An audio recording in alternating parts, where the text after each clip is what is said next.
Three, two, one. Here we go. Good morning and hello. It's David Gonzo Mamano. Welcome to another great episode of the Gonzo Experience. Every Wednesday morning, we have a brand new episode. Believe it or not, I've been doing podcasting since October of 2016. I'm coming up on 6 years, an episode every Wednesday morning. Love it. One of the favorite things I do because I get to talk to great guests like the one I have on the show today, Lisa Raebel. Lisa, welcome Hello. to the Gonzo Experience. Thank you so much. Thanks for having me as a guest. This is going to be this is going to be fun. Absolutely. No. Well, and we were introduced by the great Patrick McGovern. So thank you, Patrick. I always call out people who introduce me to amazing people. Your company is Raebel, after kind of like your last name, Rebel Girl Marketing. And you've got a great story. So, in a nutshell, you help businesses with their marketing, which we're going to get to. And Gonzo family, just so you know, you're going to walk away with some great tangible nuggets, things that this is just not like a puffery, like feel good podcast. Like you're going to walk away with some nuggets that you're like, oh my God, thank you, Lisa. Thank you, David. I can actually put those practices into my business today. So that's the ultimate goal. But first, Lisa has a great story that really, ties into a lot of things that I'm working on. Many of you know that I just started the Never Too Late Institute, which is an online program to help people finally crush those dreams that have been simmering in their soul for years. Sometimes you're 35 and you think it's too late, which I think is ridiculous being 53, but I remember feeling that way a little bit. You could be 45, 55, 65. You could be 70. You think it's too late to crush that dream. There's a woman, I just saw a TEDx video, 81, and she's still skydiving, right? So, there's so many incredible things that you can still do with your life. You just have to have the courage to jump off that cliff and surround yourself with a support team to help you get there. But so Lisa, so once again, thank you for being on the show. You are in the lovely state of Wisconsin doing some great things with marketing. But first, like I said, tell us your journey. You started your business a little bit later in life. So tell us, what were you doing before and what inspired this and what are you doing today? Yeah, thank you. It has been kind of a journey. So I have a degree in marketing, an old degree in marketing. So I did refresh that with a digital marketing certification through one of the University of Wisconsin systems. So what I started out is in marketing back in the late 80s, did not pay you, literally, you couldn't survive on what the salary was. So I went into sales. And so what I grew up, my father was a salesperson. And so I kind of had that in my blood. I started in corporate sales for 12 years and I did middle market, which was great. I loved working with business to business. I tried B2C, not my bailiwick. So I did B2C sales for 12 years in corporate America, and I absolutely loved it. I took a little bit of time off to, have my kids and stay home for a little bit. But then when I went back to the workforce, I went back into marketing and I forgot how much I love marketing. I just love the psychology aspect of it. I love inspiring people. So I did that for corporate America kind of companies for a while. And then I realized, and I think I told you this already, David, but I'm not a very good employee. And I think most entrepreneurs can relate to that, where I have an opinion and it's not going to stay inside my head, because if I think something's not going to work, I'm going to say this won't work, because I don't want to spend time and money on something, a marketing campaign that I know in my gut is going to fail. But upper management doesn't always listen to, and so sometimes things do fail. And so just for me, it was more of I know there's a better way of doing business. And so that's why I got into my own company. So when I was a marketing director, I was talking to some people and they were like, if I only had you for your experience for like 5 months or 6 months, and you could just teach me how to market, kind of teach man to fish, teach me how to market my company, what to say and how to do that. They're like, I would love that. Well, you hear that a couple of times, you're thinking, that might be a really good business model. So what I like to say, and soon Disney will be catching up with me, is I'm the Nanny McPhee of marketing. So what I do is I help businesses as long as they need me, and then I move on to the next one. I help them as long as they need me. And so then I teach a man to market, like you teach a man to fish. And so entrepreneurs really are very intelligent and they can do it. They just need to have the right tools to know what to do. And it's really just about the marketing basics, because most of us have taken a marketing class in high school or college, but that's where it ends. It's like me in accounting. Do I know accounting? Yes. Do I like accounting? No. Mhm. But I do know how to do it. But that's why you hire an accountant, which is why you outsource your marketing, because they're the subject matter experts. So yeah, Rebel Girl Marketing was born in March of 18. The company that I was a marketing director for kept me on for another 9 months as a consultant. I said, I'll be here for 3, I ended up there for 9. But yeah, and I talked to entrepreneurs and I said, this is my marketing plan. This is my business plan. Do you think it would work? And they all said yes. And by the way, I'll hire you. So a lot of the people that I talked to, making sure that my business plan made sense, did hire me as their marketing consultant for short periods of time. Very so that cool. was awesome. Yeah. So many nuggets there. And I know what you mean. I mean, I was an employee too out of college, and I remember saying like, I like my boss. He was a nice guy. I just hated having a boss. Right. And it was like this fire burning inside of me. Like, I just don't belong in the walls of someone else's company. And then we all have our calling. Like you said, some people are born to be accountants. Some people are born to be engineers. Some people are just, born to be marketers / maybe entrepreneurs. So we were a little pre-talk. You said you were 53 when you finally launched your company. What do you think took you until 53? And it, like, once again, it really ties into what I'm some things I'm working at with my Never Too Late program. That it's never too late to start a business. So I love that you had the courage and the focus to just pull that trigger and do it. So tell us a little bit about that whole experience. Well, honestly, you're going to laugh at this. I actually never intended to start a business, which is kind of funny. So I knew that I wanted to make a change, but I didn't know what that change was.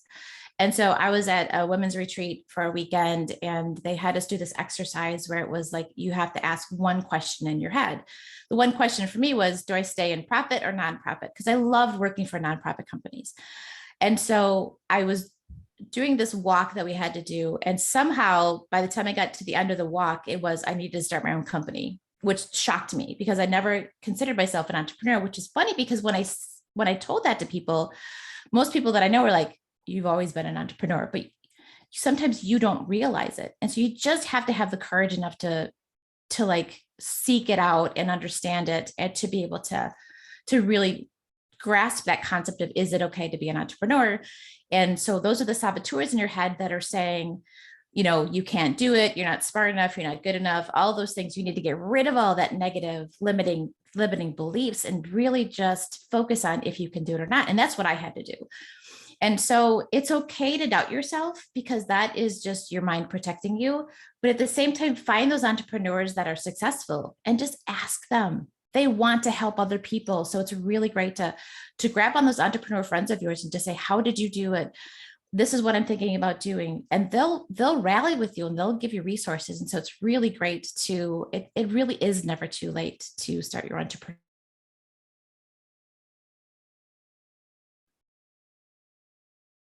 Because small businesses are so underserved in this field.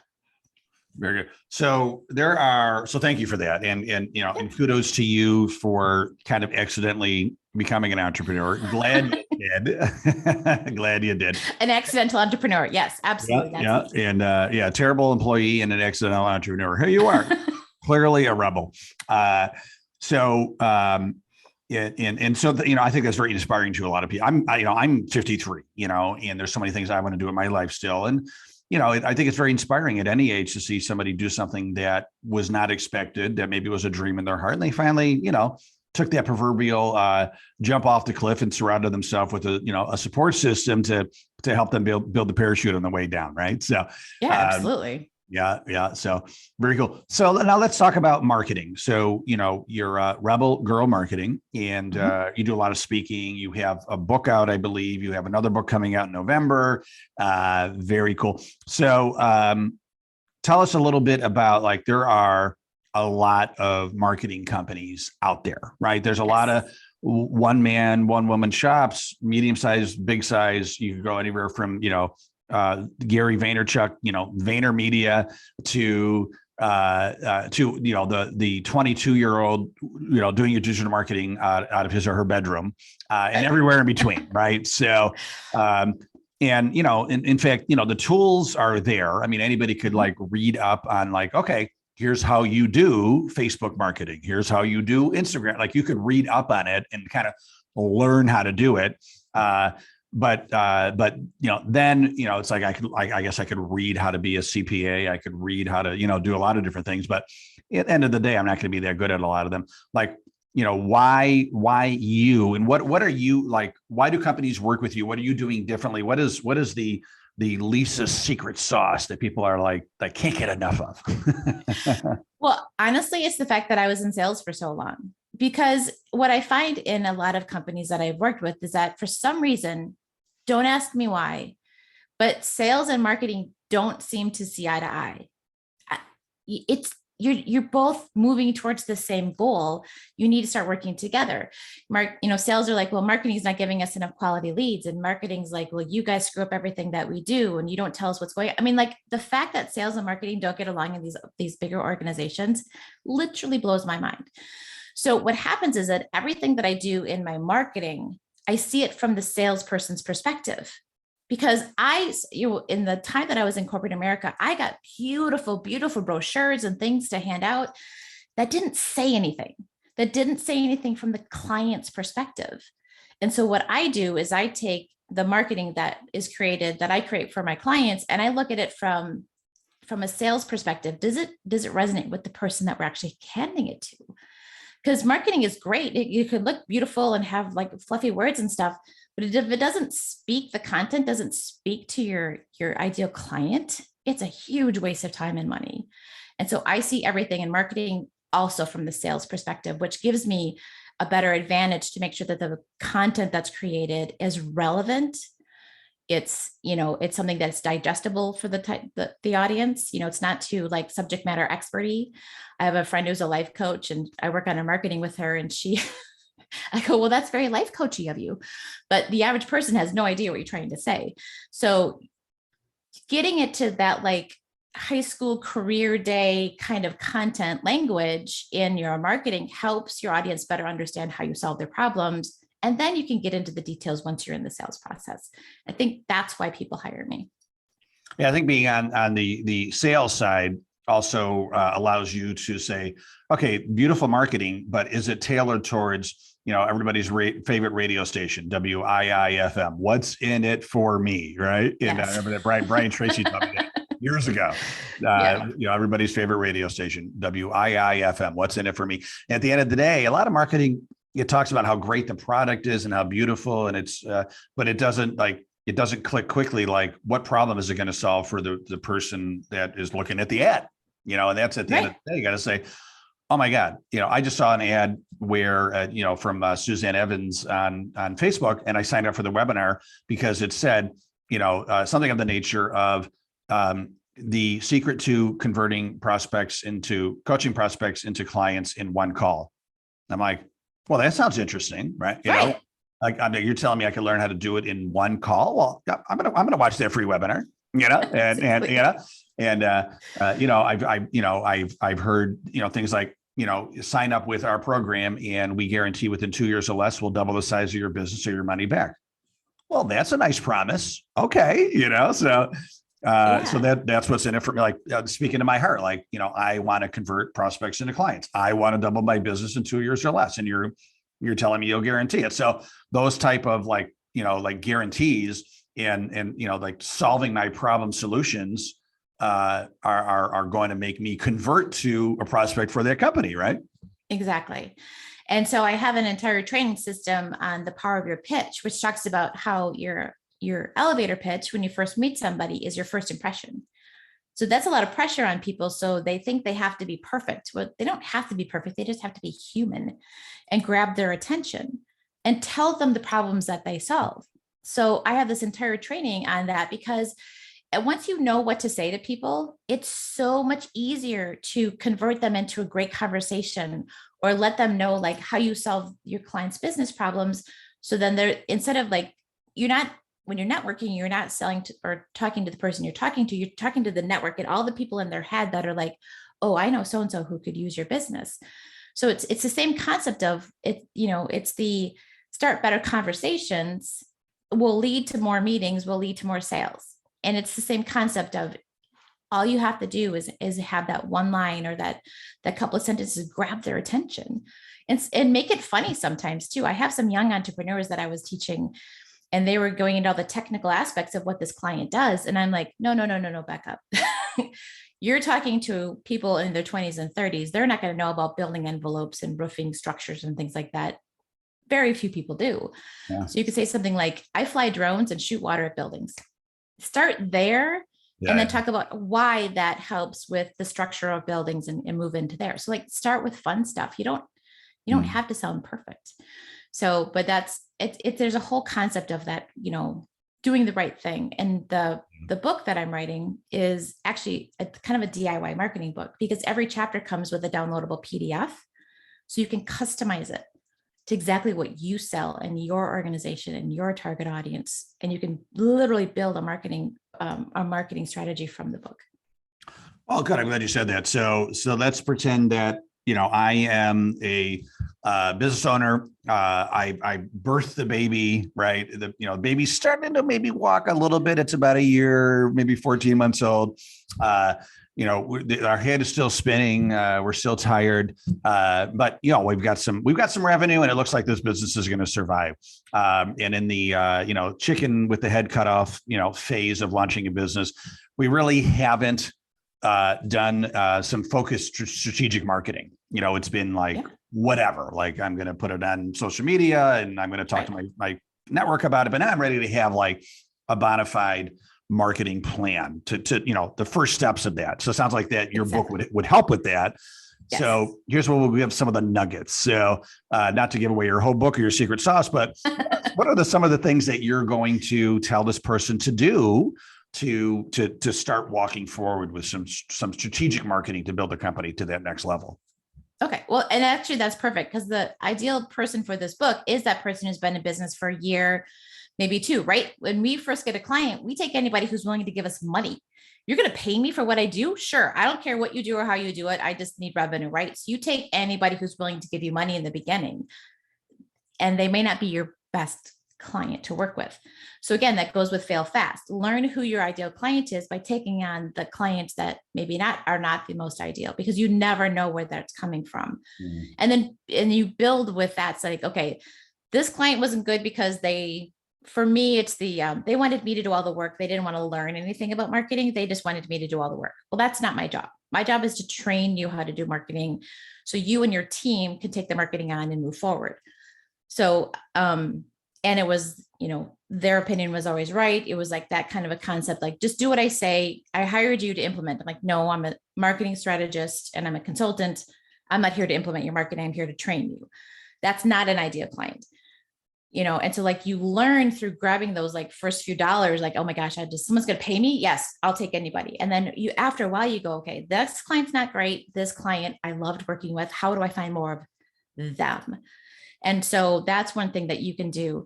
The other thing that you do is a friend of mine, Brent, in one of my networking groups, he calls it random acts of marketing, that he just kind of throwing the, against the wall to see if it'll stick kind of a concept, and which is good because that's kind of where your research comes from. But after a while, you got to go back and look at the analytics. You got to look at the insights on your social media. You got to say, when are people actually looking at my posts? Are they engaging in something? Are they clicking on the link that I shared? And look at what they're engaging with and then do more of that. So it's okay to just throw the stuff against the wall to see if it'll stick. It's okay to take on the clients in the very beginning, but at some point in time, when you start your business, you got to kind of do this Control-Delete and go, all right, where am I at? Who do I want to work with? I need to fire these clients because they're more headache than the money is worth. I'm going to find more of these clients. And it's about finding out where they hang out. So I'm not sure if we've talked about this in a different podcast, but the difference between a target audience and an ideal client is the ideal client who's actually going to pay you the money that you want to work with. And the target audience is where they hang out. So once you know who that ideal client is and you find out where they hang out, go there. Spend your time and your money and your marketing there. Don't do random acts of marketing, because it's a huge time of wasted money, and time is precious. I mean, there's that saying, an entrepreneur is the only person who will quit a 9 to 5 to work 24/7. Yeah. And so if you're going to be, if time is money and you want to be doing that, figure out where your ideal clients hang out, and then go there and get rid of all the other noise. Yeah. Just get rid of it. If you're in a networking group and you haven't been there in a year, and you're paying them $500 to be a member, quit. Yeah. Get out. Spend that money someplace else. Yeah. No, that's fantastic advice. And I joke that when I retire, I'm going to work half days, 12 hours a day instead. Right. So, yeah. Yes, I understand that. When I was emailing my editor at midnight last night. Yep. There you go. Very cool. So there's a quote on your website that I love about marketing from Henry Ford. And let me read this correctly here, so I get it verbatim. So Henry Ford said back in the day, those who stop marketing to save money are like those who stop a clock to save time. I love that. That's absolute. That's my mantra. That's the soapbox I stand on. Yes. Yep. It's a good box. I like it very much. So last but not least, as we end up here, everything that you market about your services includes storytelling. So tell us why storytelling is important. Tell us a story about that. Well, so to describe this to a business owner, like I said, the ones that have taken marketing classes back in high school or college, but they don't really understand it, is a lot of entrepreneurs don't like to sell because they hear selling and they freeze. They think it's this like super hard, like they just get like, I don't like sales calls because like, I don't know how to sell. So what I tell people is marketing is storytelling. What do you do? Why do you do it? What problems do you solve? And selling is simply telling that story to other people. So if you can tell your story well, which is good marketing, which is what marketing is, sales to get new prospects and new clients should simply be telling that story to other people. And if you think of it that way, it reduces that pressure of sales quite a bit, because I'm going to tell you right now, most of the entrepreneurs I work with, they love what they do. They love being an entrepreneur, but they hate prospecting and they hate sales calls. But if you take the pressure off and say it's simply storytelling, because not everybody is your ideal client, then it's a lot easier to do those sales calls, which is why I think storytelling is so important. And your story needs to be concise. And like I said, I teach my clients pretend like you're going to a, senior in high school career day, and you're trying to tell them what you do and why you do it. Yeah. And that build your marketing around that. Yeah. People love stories. There's no doubt about it. They'll pay attention. They want to hear the end of the story. Yeah. So, and then you have to kind of hone that story to make it, maybe, I don't want to say lie about it, but really make it like as exciting as possible. Right. So, yeah. So what I say to people is like, the reason I started Rebel Girl Marketing is I want to help small businesses stay in business by using great marketing. Mm-hmm. That's it. That's why I started my business, because big businesses, they've got the resources and all that stuff, but we're the backbone. We are the small businesses and entrepreneurs are the backbone of any community. And so we have to stay in business, especially post those 2 years we're not talking about, and making sure that we employ 67% of the workforce. Yeah. Small businesses do. So it's really important that we need to stay in business. Yeah. Lisa, this has been super, super fantastic. You are the rebel of marketing. I appreciate that. It's Rebel Girl Marketing. We want to get that clear when searching for Lisa. And Lisa, that's the great point. Like if they want to reach out to you and connect, what are the best ways to do that? LinkedIn is a great way. Get my LinkedIn profile. I also have a Facebook page, Lisa at rebelgirlmarketing.com. Yes, it's long. Yeah. But yeah, those are really great ways to get a hold of me and then, have a conversation. And your last name is spelled Raebel. Correct. Yes. Raebel, R-E-A. It's not Rebel. It's a good German name. It's a German name. Yep. Very good. So you can find it. And as always, if anybody wants a personal connection to Lisa, throw me an email, david@davidmamano.com, and I will connect you personally. Lisa, thank you very much for sharing some heartbeats with us today. We very much appreciate it. Thank you. This was Yeah. fun. I knew it would be. Yep. Well, we make we manifest our expectations. So thank you for that. I appreciate it. Wish you continued massive success, and look forward to getting to know you a little bit more and watching you continue to grow the business more and more. So thank you for everything. Thank you. Absolutely. It was fun. And thank you, Gonzo family, for listening to yet another episode of the Gonzo Experience. Every Wednesday morning, a brand new episode. Please like us, share us, love us, all that great stuff that you can do for us. Make sure to have a great day and stay awesome.